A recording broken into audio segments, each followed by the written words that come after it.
Hey everybody, it's Greg. It's another edition of Unbreakable Podcast. Listen,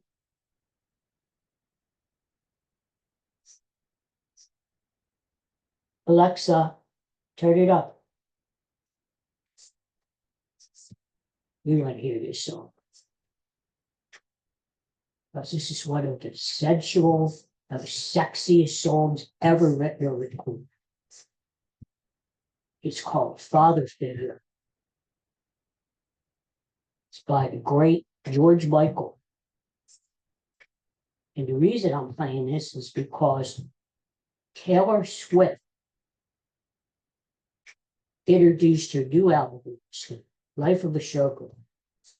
And one of the songs in the track list is called Father Figure.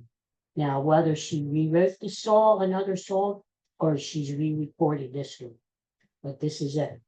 That's it. I'm getting hot just listening to it. It is a really good song. It's on George Michael's album called Faith. You haven't listened to it for a while, or never listened to it, listen to it. You're a father figure. Head down. It's a very sensual. God, it's like steamy. Steamy is a good word. And I can see Taylor Swift singing a song. Maybe she's singing it to Travis. Her father figure. I would. So weird.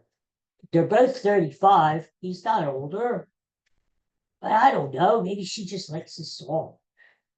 Listen to it.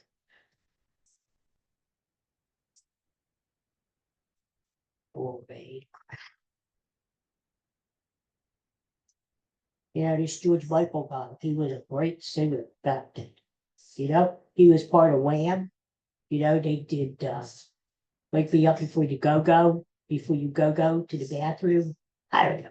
But anyway, you probably know Last Christmas. Last Christmas, you gave it a heart. Very next day, you gave it away. That's George Michael.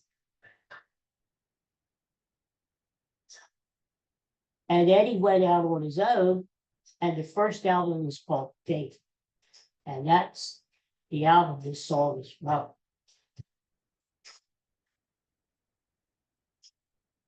In the end of time, you are to dance.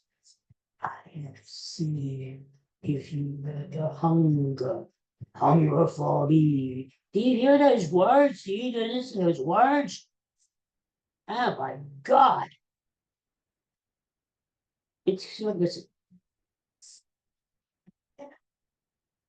of a pretty song. It's very haunting. That's how I would describe it. It's a haunting song. It's on and on and on.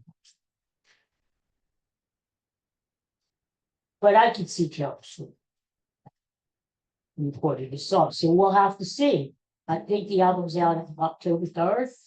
And we'll see if Father Figure is this song by George Michael or whether she just wrote a new song on Father Figure. But I just have a feeling it's this song. I just think it is. It's a very, you want to move to it, Hold on. Be your father figure, so have it in mind. Although it'd be kind of weird, Taylor Swift singing, but I will be your father figure. Not right, but I don't know. Maybe she'll make something of it. I don't know. Be your father. I will be your. Anyway, over 1 million people watched that podcast last night with her and her boyfriend Travis and the great Jason Kirsten. Listen. Hi.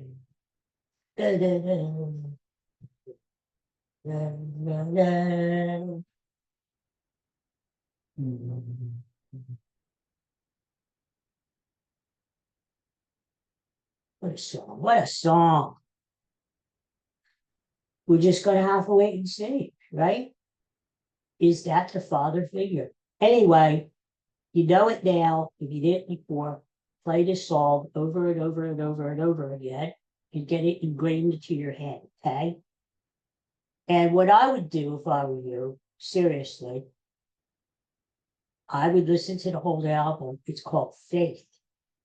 And you probably remember the title song, but you gotta have faith. It's a very like rockabilly kind of song. The album came out like in 88, 89, and everybody was listening to it. It was number one for a long time. And I remember I was back in college back then.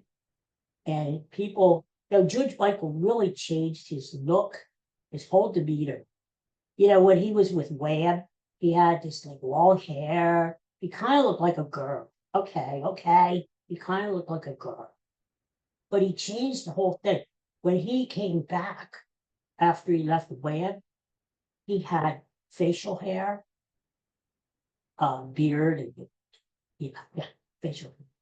And he had shorter hair, and he had this like kind of really devilish look about him. And he was wearing all black leather, and he was the guys wanted to be George Michael, the guys who I went to college with, and the girls loved him. I think they knew he was gay, but it doesn't matter. It doesn't. So, they just loved, and he could sing. This guy could sing. Oh my God! You talk about Whitney Houston, the voice. George Michael was the voice back then. He could sing. He did duets with Elton John. Wrap her up, wrap her up. And then he did the Don't Let the Sun Go Down on Me with Elton John. Look that one. That's a good one. George Michael he was at Live Aid in London. He did the Band-Aid, Do They Know It's Christmas? There for a while in the early 80s until like the 90s, he was everywhere. He was everywhere. I wouldn't be surprised if one day somebody did a biopic on George Michael. What is it? Just died way too young. Died way too young. But great singer. Great singer. A singer. That means other singers admire that singing. His voice and his technique were just brilliant. So listen to the album Faith today, and especially listen to that song Father Figure, which very well could be the song on the new upcoming Taylor Swift album.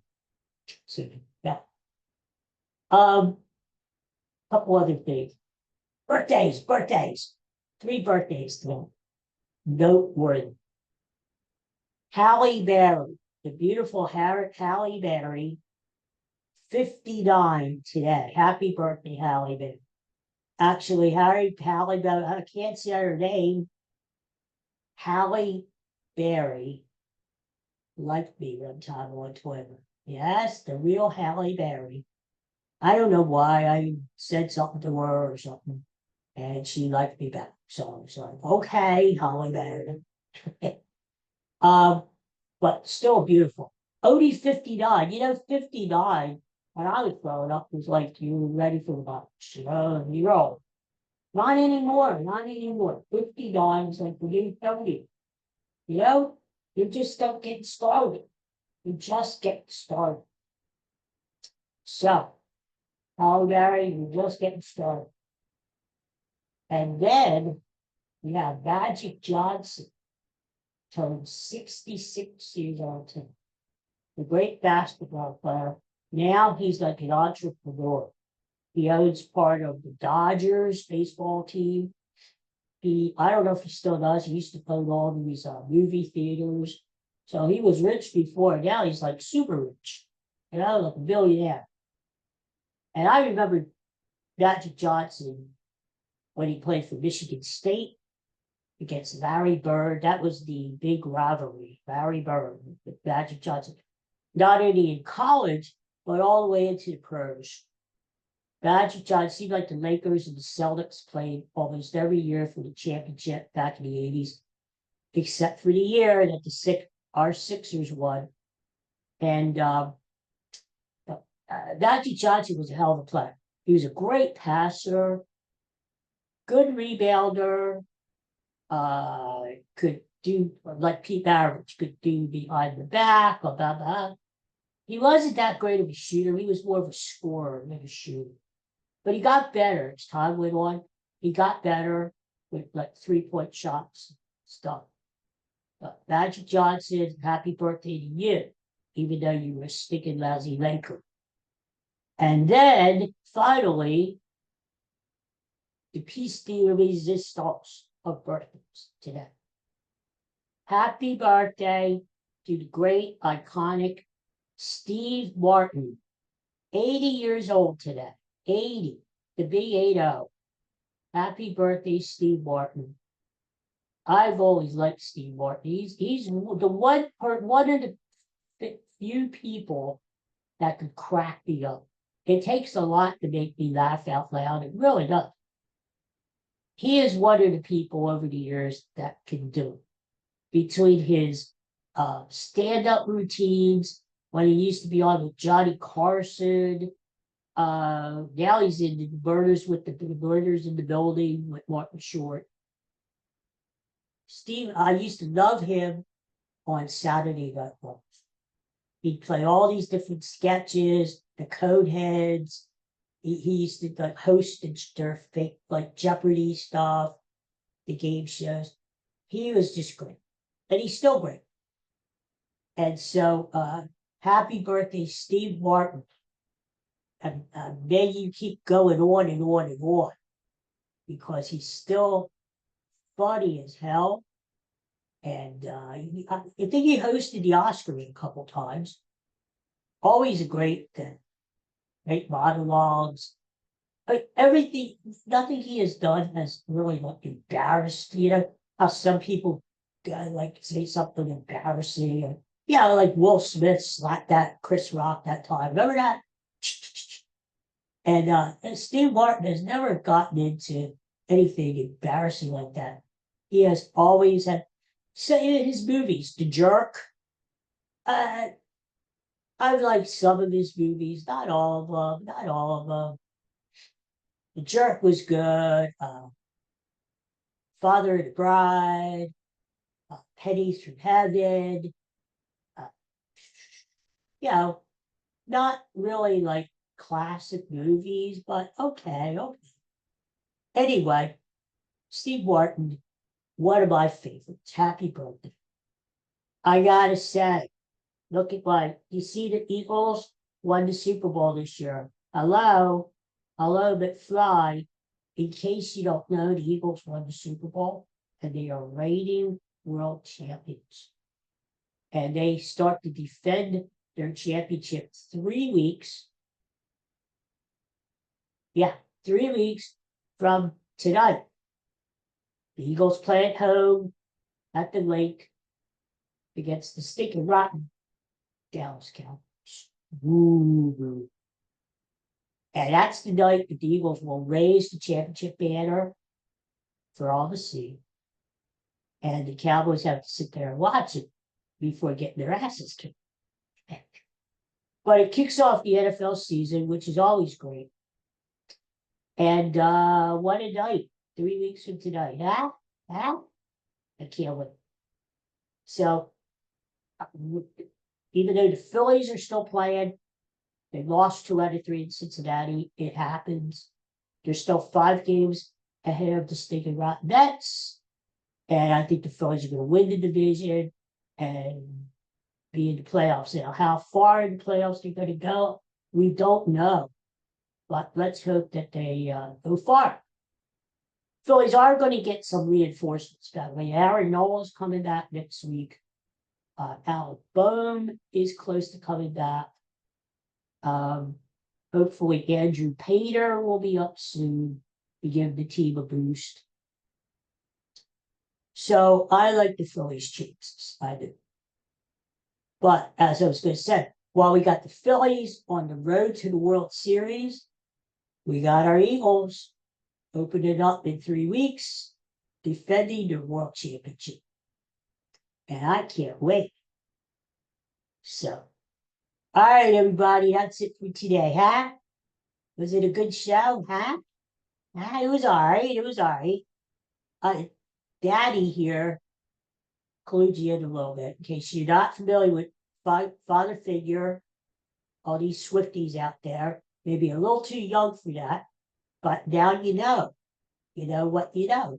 And you could look it up, listen to it on the Faith album by George Michael. It'll give you a little taste of what's to come in October from the one and only Taylor Swift.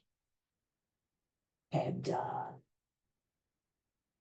I'm looking forward to I can't wait for the Eagles to play the Chiefs the second week of the season. The Chiefs, this is going to be in Kansas City. The Chiefs will have revenge, but it's going to be a hell of a game because the Eagles are the Eagles. So let's see. Are the Eagles going to kick their butts again? I don't know. We'll find out. But I'm sure Taylor Swift will be at that game. She's got to be conflicted because in one way, she's got a boyfriend, Travis Kelce, who plays for the Chiefs. But then in the other way, she was born, grew up in Reading, Pennsylvania, just outside of Philadelphia. And she was an Eagles fan all this time. So she's got to be conflicted a little. Yeah. So we'll see. Anyway, everybody have fun, enjoy yourselves. I'll talk to you. I'll see you when I see you. And go Phillies tonight in Washington. And everybody stay cool. The nice weather is coming next week. It's going to get really nice and toasty, nice and seasonable, not overwhelming heat and humidity. It's going to be nice. You'll be able to open the windows again at night. It's going to be like in the 50s, low 60s. Take it from Daddy. The weather's going to be getting nice, but not till next week. All right, everybody, take care. Don't forget, my book is out November the 7th. It's called Stronger Than Bone. I just heard the final line-by-line edits. Final read-through is almost done. So I'm excited. I hope you like it. It's coming out soon. Of course, it's not going to be the big coming out thing like Taylor Swift's album is. But, hey, it is what it is, right? So you'll have two exciting things back to back. Taylor Swift's album comes out October 3rd. My book comes out November 6th. So there you go. You got two things there that you can look forward to and be excited about. Whoopee. Okay, everybody have a good day. And peace and love.